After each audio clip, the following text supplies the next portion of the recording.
안녕하세요. 2020년 9월 2일 별이 빛나는 밤에 책 읽어주는 남자 별밤 책남입니다. 오늘은 세계 최대 사모펀드 블랙스톤 CEO 스티븐 슈워츠먼의 투자의 모험을 읽어드리려 합니다. 읽어드리는 내용은 예스24에 미리 보기로 서비스하고 있는 내용입니다. 좋아요와 구독, 알림 설정까지 부탁드립니다. 한국어판 서문. 비즈니스북스 출판사가 내 책 투자의 모험을 번역 출간한다는 소식을 듣고 얼마나 기뻤는지 모른다. 지난 10년 동안 나는 한국을 적어도 1년에 한 번씩은 방문했고 2015년에는 3일 간격으로 2차례나 다녀왔다. 블랙스톤에게 한국은 지난 15년 동안 중요한 투자 대상이었고 지금도 그렇다. 지금까지 우리는 한국에서 수십억 달러의 투자 자금을 51곳으로부터 조달했다. 이들 가운데 많은 사람과 기관이 한국의 경제 발전을 주도해 왔으며 한국의 국부를 알차게 축적했고 또 금융산업에도 핵심적인 기여를 했다. 나는 블랙스톤을 통해서 한국의 고위 공직자들 뿐만 아니라 성공한 기업가들을 많이 만났고 꾸준히 연락을 주고받고 있다. 그들과 맺은 우정 덕분에 한국을 한층 잘 이해하게 되었다. 또 그 연장선에서 한국이 세계에서 유례를 찾아보기 어려울 정도로 남다른 발전을 일으켜온 사실을 높이 평가하고 있다. 2017년에 문재인 대통령은 뉴욕에서 250명의 금융, 경제 분야 고위 인사들과 함께하는 오찬 모임을 열었는데 그때 나도 영광스럽게 초대를 받아 문 대통령 바로 옆자리에 앉았다. 덕분에 우리 두 사람은 많은 이야기를 나누었다. 그때 우리는 한국이 1950년 초에 개발도상국에서 현재 세계에서 12번째로 꼽히는 경제대국으로 성장한 놀라운 발전 동력에 대해 주로 이야기했다. 한국이 이룩한 한강의 기적은 20세기의 위대한 성장 스토리 중 하나로 빠른 경제 발전을 이끈 세 가지 핵심 요소가 있었다. 바로 국민들의 근면 성실함, 창의적인 사고방식, 그리고 성공하고 말겠다는 불굴의 의지다. 이런 면에서 볼 때 블랙스톤은 한국 및 한국 국민과 닮은 점이 많다. 한국과 블랙스톤 간의 투자 활동은 2005년으로 거슬러 올라간다. 그때 한국의 국민연금공단이 처음 우리에게 투자했다. 국민연금공단은 세계에서 세 번째로 큰 연금 펀드이며 한국에서는 가장 큰 투자자다. 그리고 몇 년 뒤에는 블랙스톤과 한국투자공사가 협력 관계를 시작했다. 또한 우리는 한국에서 다수의 사모펀드와 부동산 투자를 했는데 독자들도 잘 알만한 곳들이다. 예를 들면 한국에서 두 번째로 큰 쇼핑몰인 스타필드 하남, 한국에서 가장 큰 의약품 유통업체 지오영, 세계적인 명품 핸드백 제조업체 시몬느 액세서리가 있다. 블랙스톤은 한국을 매력적인 투자처로 만드는 고등교육을 받은 노동력과 혁신 정신이 결합된 한국 경제에 강한 확신을 가지고 있다. 나는 1985년에 블랙스톤을 창립했고 현재 회사는 사모펀드, 부동산, 헤지펀드, 그리고 크레디트 등을 포함하는 대체 자산 분야에서 세계 최대의 투자기관으로 성장했다.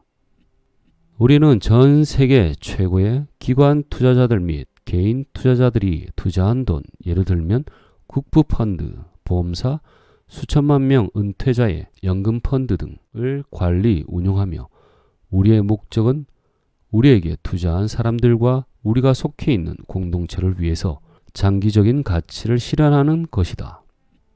한국의 여러 위대한 기업들과 마찬가지로 블랙스톤은 뚜렷하게 구별되는 우리 회사만의 기업 문화를 만듦으로써 금융투자업계에서 리더로 우뚝 섰다.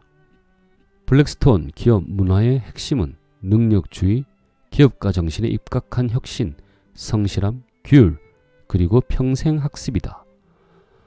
블랙스톤의 직원들은 이런 핵심 가치를 늘 염두에 두고 창립 이후 지금까지 연평균 성장률 50%를 줄곧 달성해 왔다. 이로써 블랙스톤은 5천억 달러가 넘는 자산을 운용하고 있다. 블랙스톤을 세울 때 내 나이는 38이었다. 나는 꿈을 크게 꾸는 법을 알았던 것 같다. 그러나 많은 청년 기업가가 그런 것처럼 위대한 기업을 만드는 방법, 개인적인 영향력을 지속적으로 발휘하는 방법, 리스크를 평가하는 방법, 탁월한 인재를 채용하는 방법, 그리고 탁월함이라는 기업 문화를 일구는 방법 등에 대해서 혼자서 어렵게 배워야 했다. 이 책을 쓰기로 마음먹은 것은 내가 배우고 익힌 것을 주변에 나눠주고 싶었기 때문에, 또 내가 걸었던 길과 같은 경로를 걸어가면서 시행착오를 겪고 있을 사람들에게 지침이 될 만한 것들을 주고 싶어서였다. 이제까지 내가 가장 자주 받은 질문은 블랙스톤의 기업 문화를 일구고 또 이에 대해서 직원들에게 가르치는데 무엇이 필요한가 인 것 같다. 사람들은 어떤 기업 조직을 상상하고 출범시키며 또 키워나가는 과정에 매료된다. 탁월한 역량을 지닌 인재를 선발하고 또 계속 보유하는 독특한 문화를 만들어내는 것이야말로 위대한 기업의 비밀임을 사람들은 잘 안다.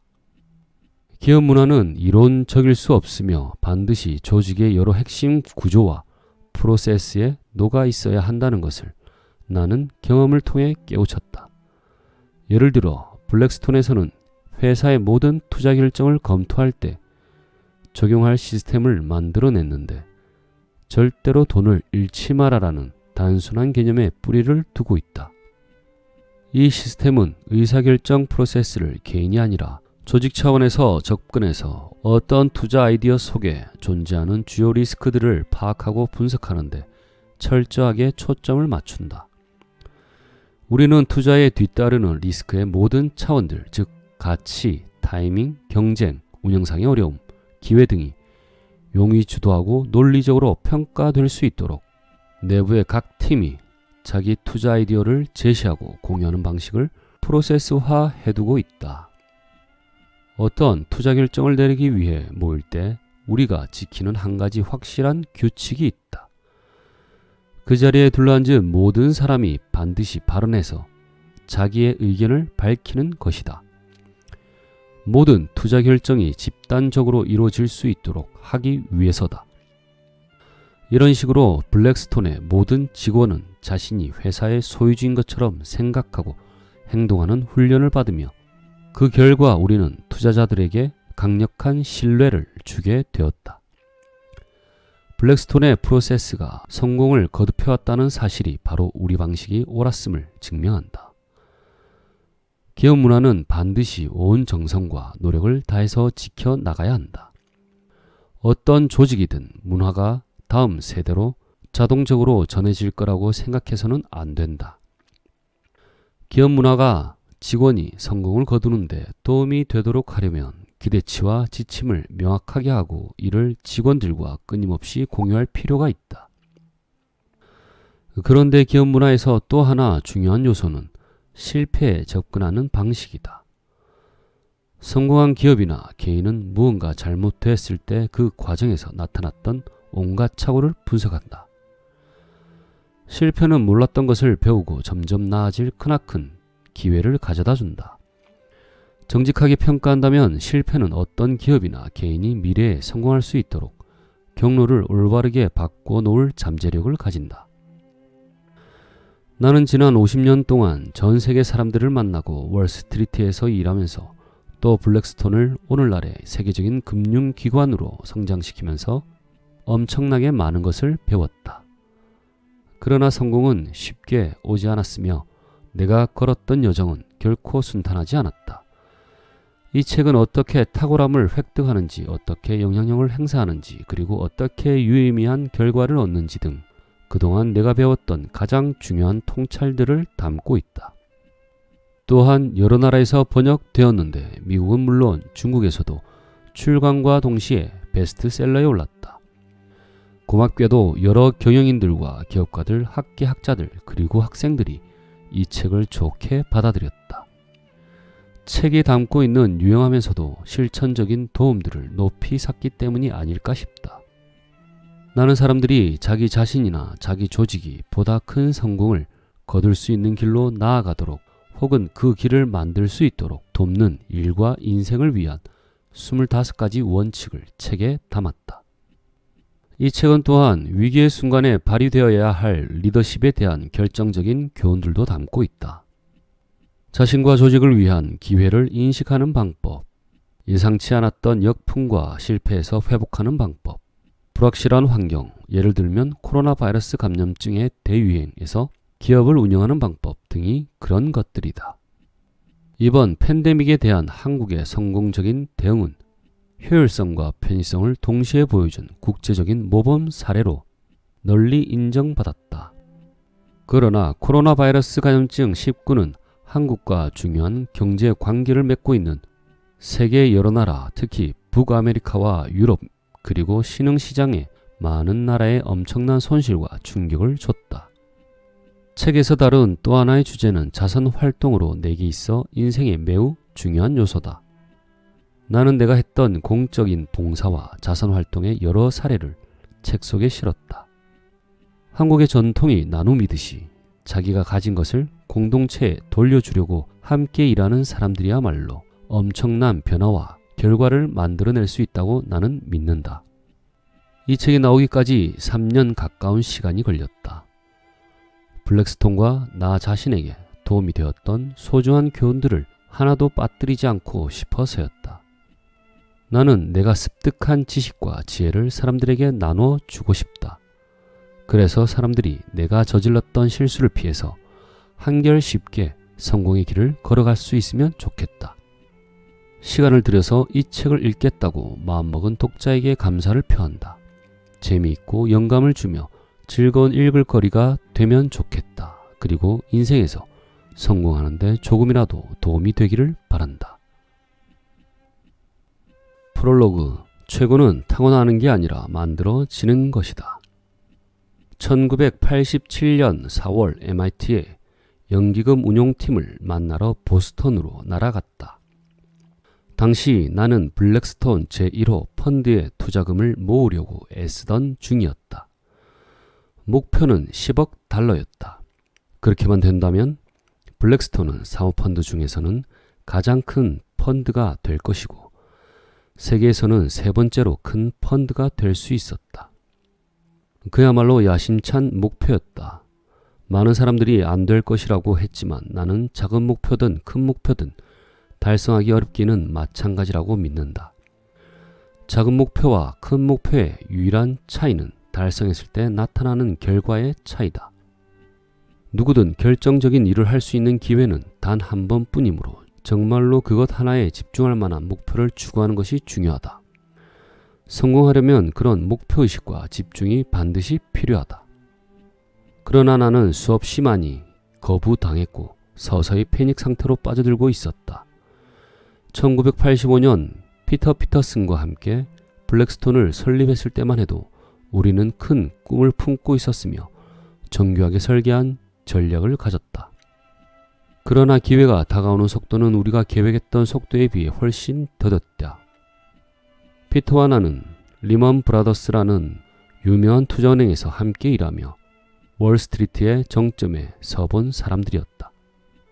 피트는 CEO였고 나는 세계에서 가장 바쁘게 움직이는 인수합병 부서를 지휘했다. 그랬던 우리가 이제는 세상 사람들의 웃음거리가 될 위기를 맞았다. 만일 투자금을 조성하지 못하면 우리가 세운 사업 모델 전체를 재고해야 했다. 경쟁자들은 우리가 실패하길 바랐으며 나는 그들 소원대로 될까봐 두려웠다. 미팅 하루 전에 나는 MIT의 연기금 운용팀과의 약속을 확인했다. 그리고 피트와 함께 매사추세츠 애비뉴에 도착했을 때는 우리의 계획을 브리핑하고 확약을 받아낼 준비가 되어 있었다. 우리는 창문에 성에가 허옇게 낀 MIT 연기금 운용팀이라는 문패가 달려있는 문 앞에 섰다. 내가 노크를 했다. 아무런 대답이 없었다. 한 번 더 노크했다. 그러나 3번, 4번 노크해도 대답이 없었다. 나는 일정표를 확인하고 그날 그 시각이 틀리지 않았음을 확인했다. 당시 61살이었던 피트가 내 뒤에서 얼굴을 잔뜩 구기고 서 있었다. 제1부 성장의 원칙. 방향을 정하고 장애물을 뛰어넘다. 제1장 크게 생각하라. 그리고 포기하지 마라. 성공은 얼마나 원하느냐의 문제다.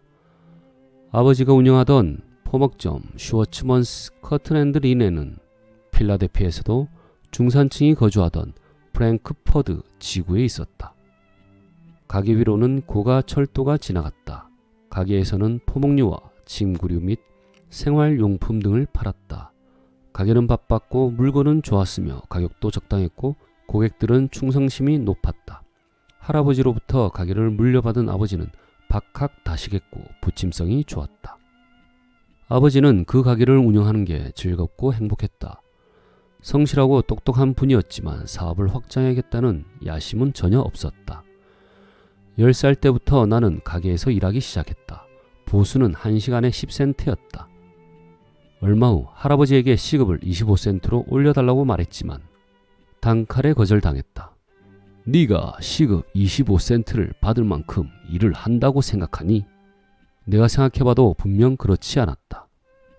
어떤 손님이 자기 집 창문에 치수를 적어와서 커튼을 만들려고 하는데 천이 얼마나 드는지 알고 싶어 할 때 나는 계산을 어떻게 하는지 전혀 알지 못했고 무슨 말을 어떻게 해야 할지도 몰랐다. 게다가 그런 것들을 배우고 싶은 마음도 없었다.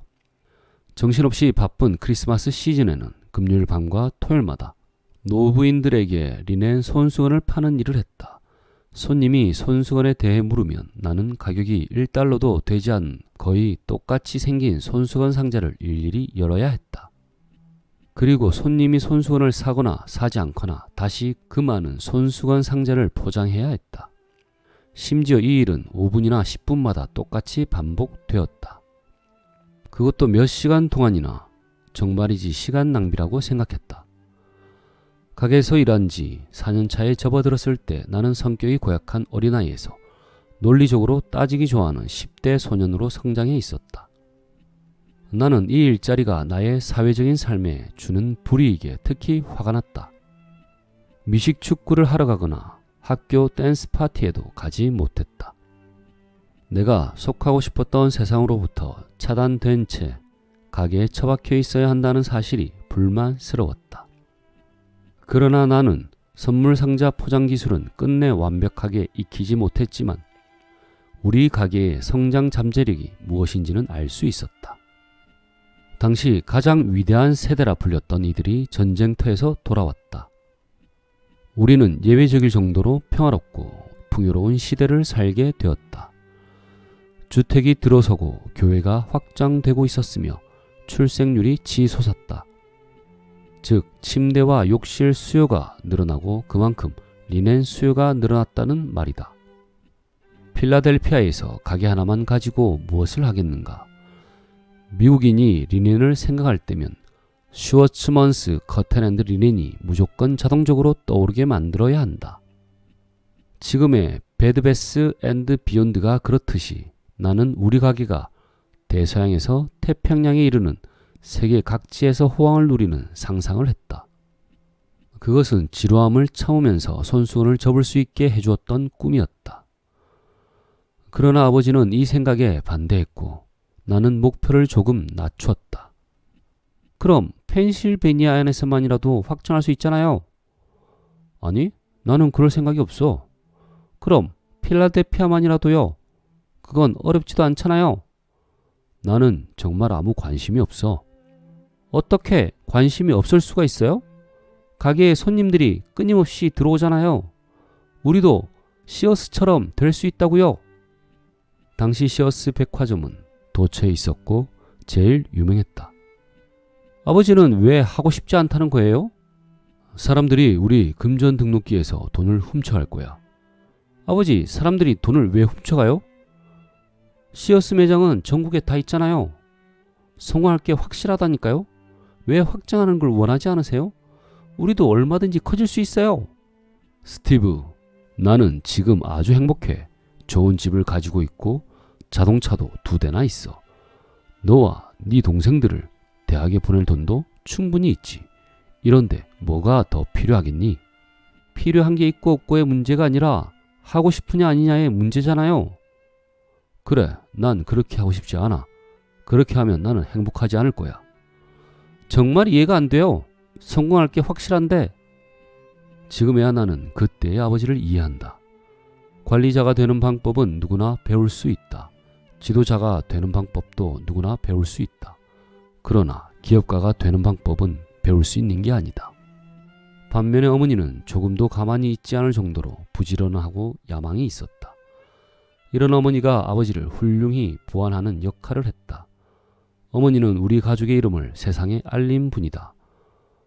어느 날 요트 항해법을 배우겠다고 결심하고 6m짜리 요트를 사서 항해법을 배우고는 우리를 요트 경주에 데리고 나갔다.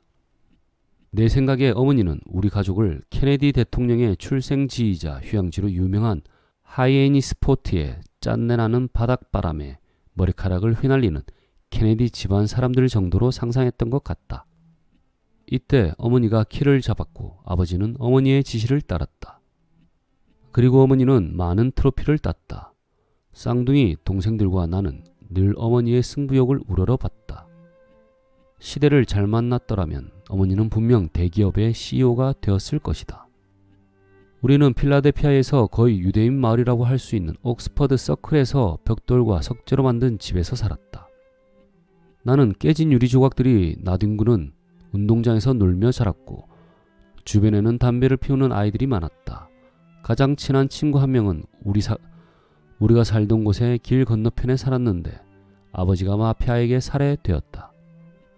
캐스터 애비뉴에 줄지어 늘어서 있던 볼링장에서는 검은색 가죽 재킷을 입은 아이들이 늘 죽치고 있었다. 어머니는 내가 이런 아이들과 어울리는 걸 싫어해서 좀 더 생활 수준이 높은 동네로 이사 간다는 결정을 내렸다. 내가 중학교에 진학하고 얼마 지나지 않았을 때였다. 헌팅덤 밸리에서는 유대인이 전체 인구의 1%밖에 되지 않을 정도로 드물었다. 대부분 백인이었고 성공의 신도거나 기독교인이었다. 이들은 자기들이 사는 동네를 세상에서 가장 행복한 곳으로 여겼다.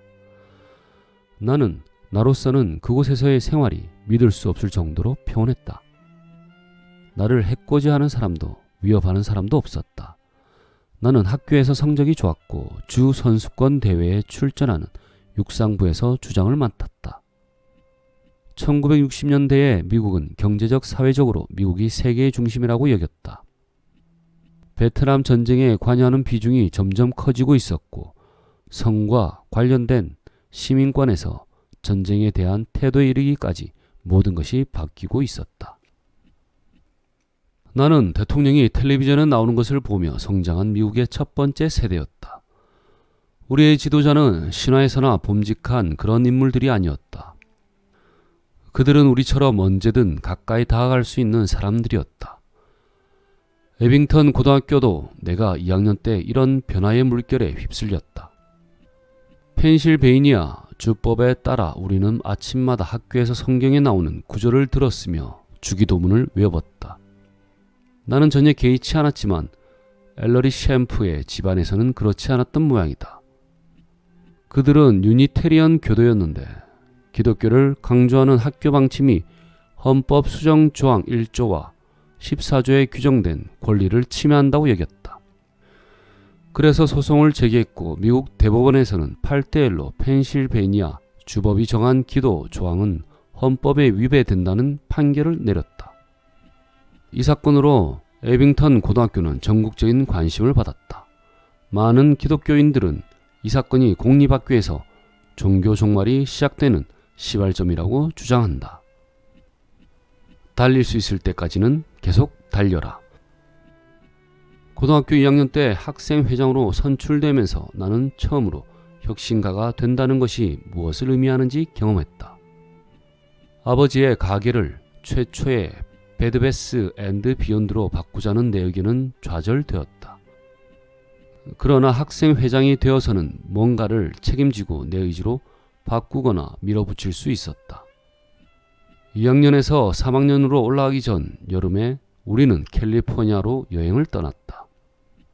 어머니가 운전을 했고 나는 뒷자리에 앉아 따뜻한 바람이 얼굴을 간지리는 걸 느끼면서 학생회장이라는 지위와 권력을 가지고 내가 만들어낼 수 있는 것을 상상했다. 다른 학생회장들과 별반 다를 게 없는 그저 그런 학생회장으로 이름을 남기고 싶지 않았다. 아무도 하지 않았던 것, 심지어 할 생각조차 하지 않았던 것을 하고 싶었다. 너무도 신나는 일이라 학교 전체가 발칵 뒤집힐 그런 계획을 내놓고 싶었다. 자동차가 해안을 따라 달리고 또 달릴 때, 그리고 다시 그렇게 달려 집으로 돌아오는 동안 나는 문득 떠오르는 생각들을 엽서에 적어 휴게소에 들를 때마다 학생회의 다른 임원들에게 붙였다. 그 친구들은 모두 집에서 빈둥거리다가 내가 보낸 엽서를 받았을 것이다. 그러나 나는 그 시간에도 위대한 발상을 줄기차게 탐색했다. 마침내 그 위대한 발상이 떠올랐다. 차를 타고 이동하고 있을 때였다. 딕 클라크가 진행하는 10대 청소년의 음악 및 춤 공연 텔레비전 프로그램 아메리칸 밴드 스탠드를 송출하는 곳이 바로 필라델피아였다. 필라델피아에는 미국 최고의 아메리카계의 미국인 라디오 방송국으로 꼽히는 WDAS를 비롯해 정말 멋진 라디오 방송국들이 많았다. 당시 나는 음악에 미치다시피 해서 정말로 많이 들었다. 1950년대의 위대한 두합 연주자들인 제임스 브라운부터 모타운까지 모두 섭렵했으며 나중에는 비틀즈와 롤링스톤스에 심취했다. 학교에서는 복도를 걸어가든 화장실에 가든 울림이 좋은 곳이면 어디서나 학생 록 그룹들이 노래를 부르며 연습하는 소리가 들렸다. 이들이 즐겨 부르던 노래 중 하나가 리틀 앤서니 앤드 임페리얼스가 부른 Tears on My Pillow였다. 이 노래는 당시 우리들의 소리이자 감성이었다. 눈물은 내 베개에, 고통은 내 가슴에. 만일 리틀 앤서니 앤드 임페리얼스를 초대해 학교 체육관에서 공연을 한다면 얼마나 멋질까 하는 상상을 했다. 전혀 가망이 없어 보였다. 그들은 브루클린에 살았으며 당시 미국에서 가장 인기 있는 그룹이었다. 결정적으로 우리는 그들에게 줄 공연비가 없었다. 그렇지만 믿져봐야 본전이라는 생각이 들었다. 성사만 된다면 정말 대단한 사건이 될 게 분명했다. 모든 사람이 다 좋아할 것이었다. 어쩌면 방법이 있을지도 모른다는 생각이 들었고 그 방법을 어떻게든 알아내고 싶었다. 그것이 내가 해야 할 일이었다. 50년도 더 된 일이라 자세한 내용은 잘 기억이 나지 않는다. 하지만 많은 사람들이 전화기를 붙잡고 씨름을 했다. 친구들의, 아버지들의, 아는 사람들의, 아는 사람들이 동원되었고 마침내 리틀 앤서니 앤드 임페리얼스가 에빙턴 고등학교에 왔다. 지금도 그 순간을 잊을 수가 없다. 마치 현실처럼 생생하게 느껴진다. 그들의 음악을 들으며 그들이 무대에서 움직이는 걸 보며 모든 사람이 신나는 시간을 보냈다. 뭔가를 정말 간절히 바라면 결국에는 해결책을 찾아낼 수 있다. 무에서 유를 창조할 수 있다. 어느 순간인가 소망하던 것이 이루어진다. 그러나 뭔가를 바라는 것만으로는 충분하지 않다. 어려운 목표를 추구하고 있다면 때론 그 목표에 도달하지 못한다. 이는 야망을 품은 대가이기도 하다. 학교에서 나는 육상부 주장이기도 했다.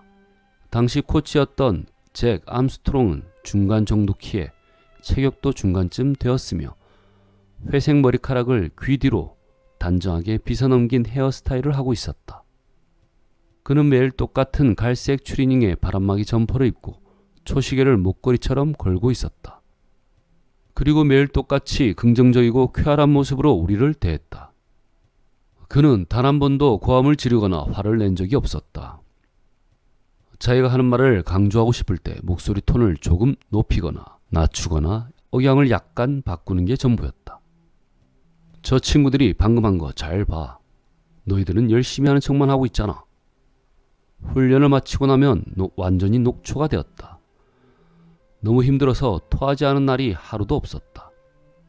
잭은 단거리 선수들에게 약 1.6km를 달리게 한 적도 있었다. 그건 생각보다 훨씬 힘든 훈련이었다. 우리는 종종 우리의 생각을 잭에게 말하기도 했지만 이미 우리는 잭이라 불리는 천재의 손바닥 안에 있었고 그를 기쁘게 하려고 노력했다. 심지어 겨울에도 그의 훈련 강도는 누그러들지 않았다. 잭은 학교 주차장 둘레를 도는 코스를 몇 바퀴나 계속 돌게 했으며 언덕 위에 우리를 일렬로 언덕 위에 세워두고 매서운 바람과 정면으로 보게 했다. 그는 두툼한 코트를 입고 모자를 쓰고 장갑을 끼고서 미소를 지으며 우리의 어깨와 등을 두드리며 독려했다. 우리 학교에는 동계훈련에 필요한 부대 시설이 없었다. 다른 학교 팀들이 겨울에 아무것도 하지 않고 노는 동안 우리는 혹독한 훈련을 했다. 그리고 봄이 왔을 때 우리는 더할 나위 없이 준비되어 있었다. 다른 팀과 붙어서 질 리가 없었다. 우리는 한 번도 지지 않았다. 잭은 미래의 올림픽 선수를 가르치든 지나가던 동네 아이를 가르치든 자신이 짜놓은 훈련 일정이 요구하는 수준에 도달할 수 있도록 훈련시켰다. 그가 선수들에게 던지는 메시지는 언제나 똑같았다. 달릴 수 있을 때까지 계속 달려라. 그는 선수들을 공포에 질리게 만들지도 않았고 일부러 사기를 붙도두려 하지도 않았다. 우리가 원하는 것이 무엇인지 우리 스스로 파악하게 했다. 그의 전체 코치 경력에서 그의 팀이 진 적은 딱 4번이었다. 통합 전적 186승 4패. 1963년 우리는 펜실베니아주 선수권 대회 마일 릴레이 종목에 출전했는데 이 경기는 뉴욕 168번가 아머리에서 특별 이벤트로 치러졌다. 그곳으로 가는 버스에서 나는 여느 때처럼 가장 친한 친구 바비 브라이언트 옆자리에 앉았다. 훗날 바비는 185cm의 키로 아프리카계 미국인 출신의 미국 미식 축구 스타가 되었다. 바비는 정말로 마음이 따뜻하고 친절한 친구였다. 그는 학교 식당에 가면 자리를 잡고 앉을 때까지 조금 과정해서 1시간은 걸렸다. 모든 자리마다 멈춰 서서 아이들과 인사를 하고 농담을 했으니 그럴 수밖에. 공부만 따지자면 학교는 그에게 힘든 투쟁의 현장이었지만 운동장에서 그는 완전히 딴 사람이 되었다. 그의 가족은 경제적으로 넉넉한 적이 한 번도 없었다. 나는 내가 벌어서 모은 돈으로 그에게 아디다스 스파이크를 한 켤레 사주었다. 우정의 증표였지만 사실은 그 이상이었다. 멋진 운동화를 신고 달리는 바비의 모습은 우리 모두를 행복하게 해주었기 때문이다. 6개 팀이 결승전에 올랐다. 나는 언제나 1번 주자였다. 그때까지만 하더라도 나는 늘 1등으로 달려서 2번 주자에게 배턴을 넘겨주었다. 총성이 울렸고 나는 선두로 치고 나갔다. 그런데 첫 번째 곡선 코스를 돌 때 오른쪽 햄스트링에 이상이 느껴졌다. 갑자기 극심한 고통이 밀려왔다. 그 순간 나는 선택을 해야 했다. 하나는 경기를 포기하는 것이다. 내 몸을 생각하면 가장 합리적인 선택이었다. 다른 선택은 고통을 참고 끝까지 달려서 우리 팀이 우승할 가능성을 조금이라도 남겨주는 것이었다. 나는 다른 선수들이 앞질러 가도록 내가 달리던 트랙에서 비켜나며 길을 터주었다. 선수들이 나를 추월해서 앞으로 휙휙 달려나갔다. 나는 이를 악물고 고통을 참으며 나머지 구간을 절뚝거리며 달려 배턴을 2번 주자에게 넘겨주었다. 선두와는 약 18m나 뒤처져 있었다. 배턴을 넘겨준 뒤 나는 트랙 안쪽으로 들어가 토했다. 할 수 있는 최선을 다했지만 우리 팀이 선두와의 격차를 따라잡을 가망은 없었다. 우리는 우승을 꿈꿨고 정말 열심히 훈련했다. 매서운 추위와 혹독하고 외로운 훈련을 견뎌냈다. 그런데 이제 우승을 눈앞에서 놓치게 되었다. 그렇게 생각하며 무릎을 짚고 일어나는 순간 갑자기 벽돌담이 흔들릴 듯한 커다란 함성이 일었다. 2번 주자가 간격을 좁히고 있었던 것이다. 그리고 3번 주자가 간격을 한층 더 좁혔다. 관중들은 신발을 벗어서 트랙을 따라 쳐진 금속재 패널을 두드리기 시작했다. 3번 주자가 배턴을 넘겨받은 뒤로는 간격이 약 11m로 줄어들어 있었다. 많이 줄어들긴 했지만 역전을 하기에는 여전히 먼 거리였다. 게다가 브루클린 보이스 고등학교의 마지막 주자 올리 헌트는 그 도시에서도 가장 빠른 선수였다. 머리를 빡빡 깎은 올리가 배턴을 받을 준비를 하고 있었다. 딱 벌어진 어깨에 190cm의 키, 잘록한 허리, 유난히 긴 다리는 육상 선수로서는 최상의 신체 조건이었다. 그는 어떤 경주에서도 진 적이 없었다. 우리의 마지막 주자는 바비였다. 나는 바비가 박차고 나가는 것을 보았다. 그의 시선은 집중 그 자체였다.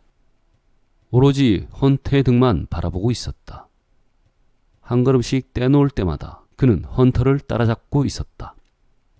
나는 누구보다도 바비를 잘한다고 자부했지만 그때는 그런 집중력과 에너지가 대체 어디서 나오는지 알 수 없을 정도였다. 마침내 결승 테이프를 코앞에 두고 바비는 헌터를 제쳤다. 바비가 해냈다. 관중은 흥분해서 천둥 같은 함성을 질러댔다. 도대체 어떻게 그런 일이 일어날 수 있었을까? 그야말로 초인적인 힘이었다. 나중에 바비가 내 곁으로 다가와서는 커다란 두 팔로 나를 힘껏 끌어안았다. 그리고 이렇게 말했다. 스티브, 너를 위해서 달렸어. 네가 울고 있는 꼴은 절대로 보고 싶지 않았거든. 함께 훈련하고 경쟁하면서 우리는 서로를 더 나은 인간으로 성장시키고 있었다. 배움은 생각하는 훈련이다. 3학년 때 나는 하버드 대학교가 아이비리그에서 가장 유명한 대학이라는 것을 알았다. 그리고 내 성적이면 충분히 입학 허가를 받을 수 있을 거라고 생각했다. 나중에 밝혀진 사실이지만 그런 내 생각에 하버드 대학교 측은 동의하지 않았다. 나는 예비 합격자 명단에 올랐을 뿐이었다. 제 코치는 입학 허가를 받은 프리스턴 대학교로 가서 육상 선수 생활을 계속하는 것이 어떠냐고 제안했다. 나는 심통사나운 10대처럼 싫다고 했다. 프리스턴 대학교는 오로지 운동 능력만을 보고서 나를 받아들인다고 생각했기 때문이다. 예일 대학에서도 입학 허가를 받았지만 나는 하버드에 집착했다. 하버드는 내가 품었던 꿈의 한 부분이었기 때문이다. 나는 하버드 대학교의 입학처 책임자와 전화 통화를 해서 설득해야겠다고 마음먹었다. 입학처 책임자의 이름을 확인한 다음 25센트짜리 동전을 수북하게 준비해서 학교의 공중전화 부스로 들어갔다. 내가 통화하는 내용이 부모님의 귀에 들어가게 하고 싶진 않았다. 자식으로서 최소한으로나마 지켜야 하는 행동이라고 생각했다. 동전 토익구에 동전을 밀어넣으며 나는 정체를 알 수 없는 두려움으로 덜덜 떨었다. 여보세요? 저는 스티븐 슈워츠먼이고 펜실베니아에 있는 에빙턴 고등학교의 학생입니다. 저는 예일 대학교로부터 입학 허가를 받았습니다만 하버드 대학교의 예비 합격자 명단에 이름이 올라 있습니다. 전 정말 꼭 하버드에 가고 싶습니다. 그러자 입학처장이라는 사람이 이렇게 말했다. 제게는 전화를 어떻게 했나요? 전 학생이나 학부모와는 절대로 따로 얘기를 하지 않는데. 부탁드렸거든요. 교수님과 꼭 통하고 싶다고요. 그랬더니 연결되었습니다.